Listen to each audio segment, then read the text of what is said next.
Hello and welcome back to another video, guys. Now that's right, today I made promises last week. I said I'm going to be here to unbox the new 4 Ringo Starr coloured vinyl reissues, and to no surprise, to be completely honest, they had been delayed, the release. I got 4 emails, one for each record. Hopefully I'm going to remember to put the email in here so you can see it. Message from Universal Music.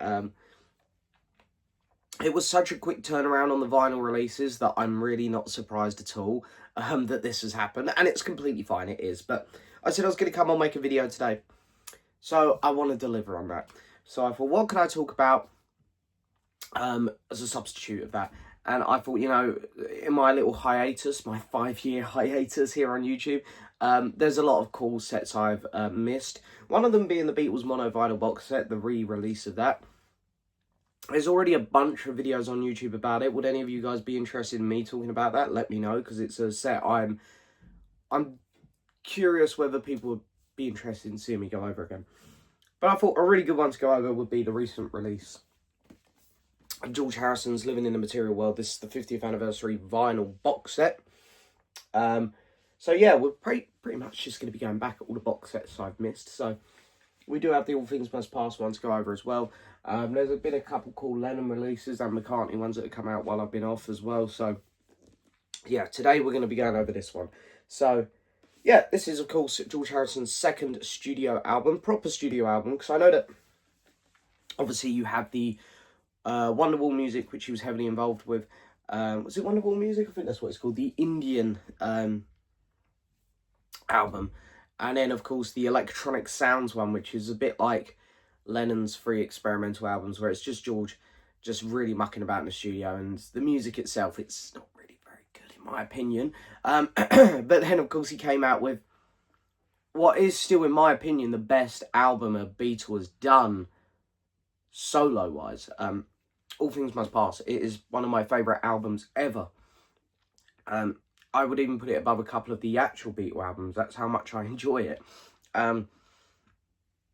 So at the time, 1972, 73, I think it was 73 this one originally came out. Correct me if I'm wrong. It might have been 72. I'm probably wrong.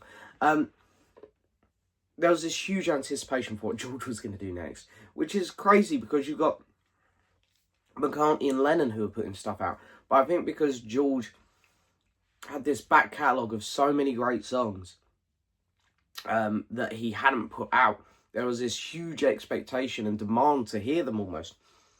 So people were buzzing for this release, and of course it came after the concert for Bangladesh as well, which was a really, really great live concert featuring the likes of Bob Dylan, Eric Clapton, Billy Preston, even Ringo was there, so many other great artists. So yeah, Harrison was really, really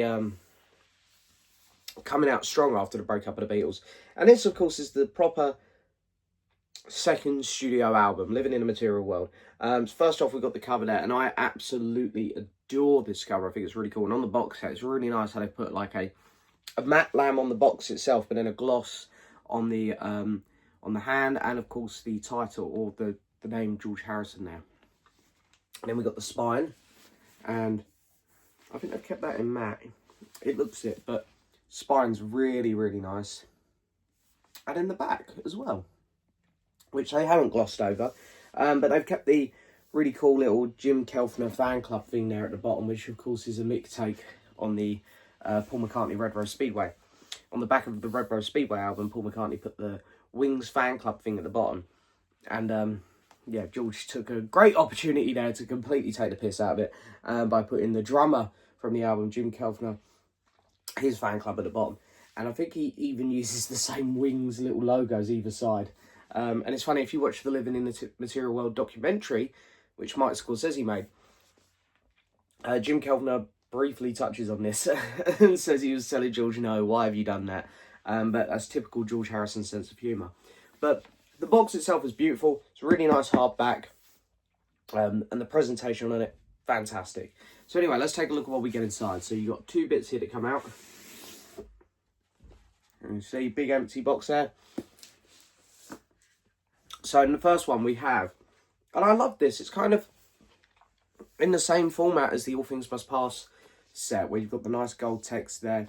and the fabric-y kind of line in there, which connects the box to the back, plain back. And in the front, of course, it's set out like the EMI demo tape box that the original recordings would come in. Really, really cool, and I really do love that. And just like All Things Must Pass, it opens up like so.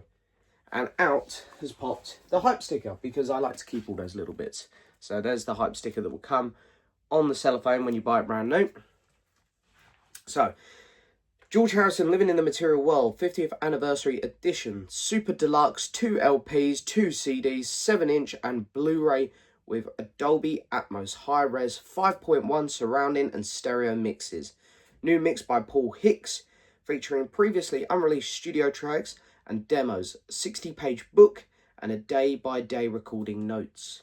So, yeah, you get a lot in here. You get a lot in here. So, let's pop this down there. First up in the box, you're greeted by a very small little book. Of course, this is the recording notes bit. And in here, you get loads of information. Really, really cool read. And yeah, it kind of just goes through, say, the day by day. So you can literally get a full appreciation of exactly how this album came to be. And it's absolutely fascinating. Yeah, I'll just skip to the back so you can see it literally goes all the way through. It's not super thick, this one, but you still get a hefty amount of info in there, which is really cool.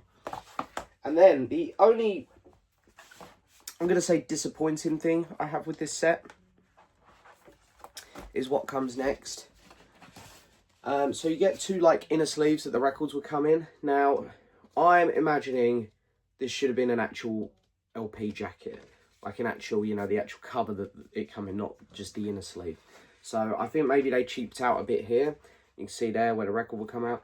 I feel like this is the only bit they cheaped out on with this set. This probably should have been, as I say, an actual record jacket. The actual gatefold LP replicated of what the original would have looked like. But anyway, they didn't. And then here's where the bonus LP would go in. So, yeah, as you can see, they've done the exact same thing. It's a great set, this. It really is. And I'm loving what the Harrison estate is doing. I love that they're putting all this effort into these albums. Even All Things Must Pass, which has been reissued a few times. I'm really, really pleased and chuffed that they are putting these beautiful sets out. And at the minute, of all the estates, McCartney, Lennon, Harrison, Starr, I think the Harrison estate are actually doing the nicest job. This just feels a bit cheap. So with the Dark Horse one, let's hope maybe they give us some proper record jackets. Replicated of the original album. And then, of course, this is very nice, though. They give you the vinyl, of course, and they put it in nice lined inner sleeves. So the record is very, very well protected and replicated to the original beautifully again. So there you've got the original label. And then, of course, the back.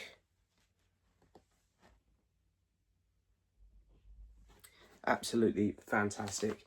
And the album itself, you know, do I need to go into it? It's pretty fantastic. It's obviously not as good as All Things Must Pass, but this is probably Harrison's second best album. It's really, really, really fantastic. I say probably because I change my mind all the time on what my second and third favourite Harrison album are. Brainwashed is right up there for me, if you were wondering. And then here, of course, we have the album extras on the Apple logo, the kind of demo one that they would use. And yeah, really nice, thick, heavy-duty vinyl. And it sounds fantastic. It really does. And that's what I mean when I say that the Harrison estate is really making these albums sound real good, real good. And then, of course, we get this. And this is what I mean. This is sort of like you've got the spine of this.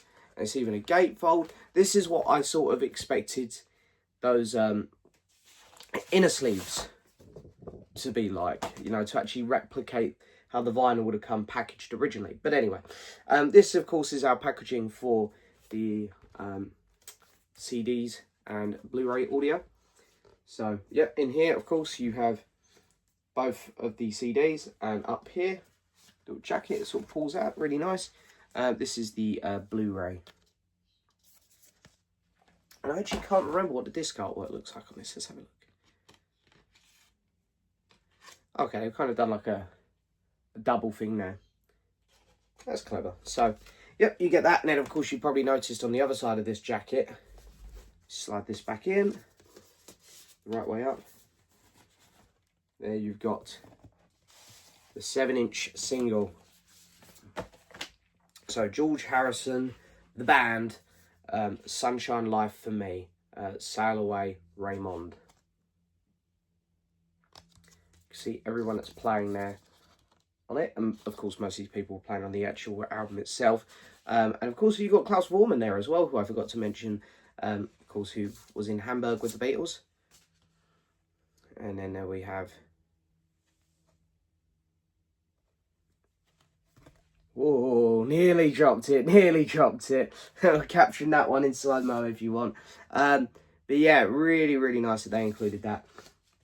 And it's just a nice little extra touch to make you feel like you're getting your money's worth. Because these sets are expensive, but I've got to say, they really do put a lot of effort in. I do really appreciate the quality of these, the sets that the Harrison estate have been giving us. So yeah, really nice inside. Obviously you get a lot in there.